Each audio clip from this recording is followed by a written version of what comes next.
आपका हमारे YouTube channel knowledge stories में स्वागत है। आप देख रहे हैं वीर का रक्तपथ कहानी के अगले एपिसोड में ब्रह्म प्रलय और शून्य का उदय। शून्य मंदिर के भीतर का दृश्य किसी प्रलय से कम नहीं था। वीर का हाथ ब्रह्म ज्योति के भीतर था और उसकी नसों में दौड़ता रक्त अब साधारण मानवीय रक्त नहीं बल्कि जलती हुई ऊर्जा का एक प्रवाह बन चुका था। कालकेतु के सीने में सीधे ज्योति की ऊर्जा उतर रही थी और उसके काले कवच से दरारें फूटने लगी थीं। जैसे ही वीर ने ब्रह्म ज्योति की असीम ऊर्जा को कालकेतु के शरीर में धकेला, पूरे मंदिर में एक ऐसी सफेद रोशनी फैली कि आचार्य आर्यभट्ट और कालिया की आंखें चौंधिया गईं। कालकेतु, जो अब तक खुद को अजेय समझ रहा था, दर्द से तड़प उठा। नहीं, यह असंभव है। कालकेतु की आवाज फटने लगी थी। एक नश्वर शरीर इस शक्ति को धारण नहीं कर सकता। वीर, तुम खुद को भस्म कर रहे हो। वीर के चेहरे पर पीड़ा की लकीरें थीं, लेकिन उसकी आंखों में एक अजीब सा ठहराव था। उसके हाथ की खाल जलकर राख हो रही थी, लेकिन वो पीछे नहीं हटा। उसने अपनी पकड़ और मजबूत कर ली। मैंने कहा था न कालकेतु, वीर ने दांत पीसते हुए कहा। शून्य मंदिर में वही बचता है जिसके पास खोने को कुछ ना हो। मैंने अपना सब कुछ पहले ही दांव पर लगा दिया है। अचानक मंदिर के स्तंभों पर लिखे प्राचीन मंत्र चमकने लगे। वह मंत्र जो वीर ने कुछ क्षण पहले देखे थे, अब उसके मस्तिष्क में गूंजने लगे। यह शून्य हृदय मंत्र था, जिसे केवल वही जागृत कर सकता था जो मृत्यु के द्वार पर खड़ा हो। इधर आदित्य का शरीर जो हवा में तैर रहा था, उस पर से सर्पचंद्र का काला निशान पूरी तरह गायब हो गया।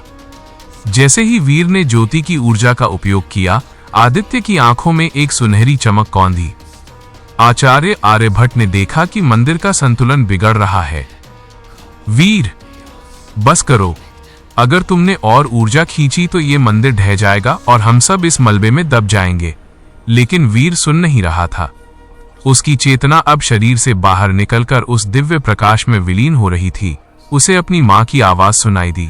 वीर बेटा, रुकना मत। आज इस अंधकार का अंत होकर रहेगा। तभी आदित्य ने अपनी आंखें खोली। उसकी आवाज में एक नई गूंज थी। वीर भाई, मुझे छोड़ो। कालकेतु के अंधकार पाश को काटो। कालकेतु ने अंतिम प्रयास किया।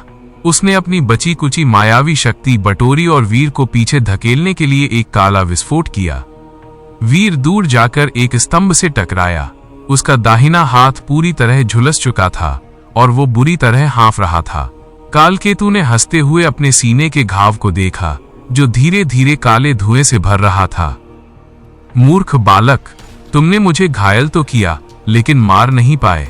अब देखो, मैं इस पूरे मंदिर को श्मशान बना दूंगा। उसने अंधकार पाश को हवा में लहराया, लेकिन तभी मंदिर के द्वार पर पड़ी वीर की तलवार वज्र अपने आप हिलने लगी। वीर ने अपना बायां हाथ, जो सुरक्षित था, हवा में उठाया। वज्र, मेरे संकल्प को सिद्ध कर। एक बिजली की कड़क के साथ वो भारी तलवार हवा को चीरती हुई वीर के हाथ में आ गई।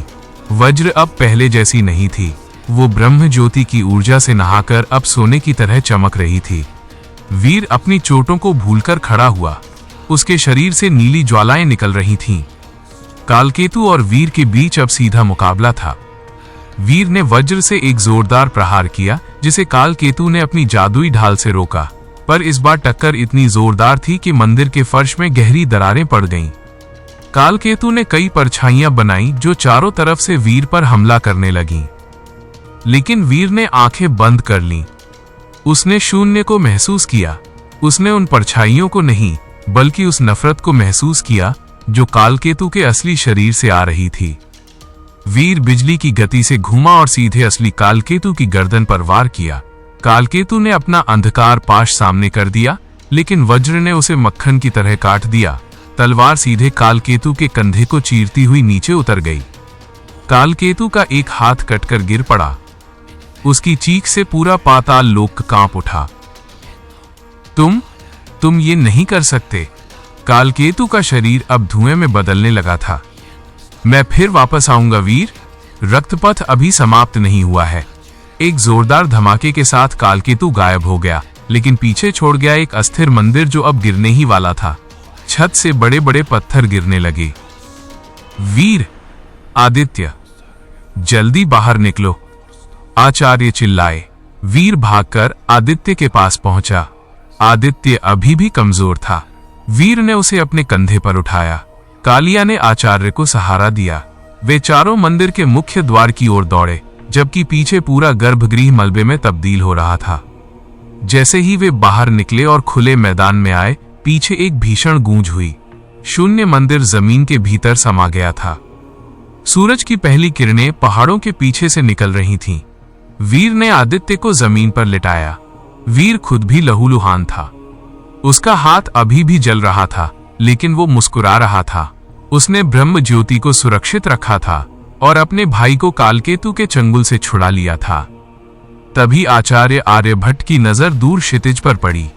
वहां आसमान का रंग लाल हो रहा था। युद्ध अभी खत्म नहीं हुआ है वीर। कालकेतु तो बस एक मोहरा था। असली खतरा तो अब जाग रहा है। रक्त सम्राट का पुनरुद्धार शुरू हो चुका है। वीर ने अपनी तलवार वज्र को जमीन में गाड़ा और आसमान की ओर देखा। उसकी यात्रा का सबसे कठिन अध्याय अब शुरू होने वाला था। कौन है रक्त सम्राट, जिसकी शक्ति से कालकेतु भी डरता था?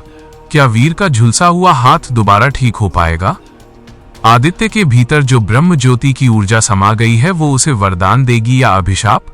जानने के लिए जुड़े रहें नॉलेज स्टोरीज के साथ। आशा है आपको ये एपिसोड पसंद आया होगा। कहानी अब एक महायुद्ध की ओर बढ़ रही है। आप हमारे YouTube चैनल नॉलेज स्टोरीज को सब्सक्राइब करें और वीडियो को लाइक करें और अपने दोस्तों को शेयर करें। धन्यवाद।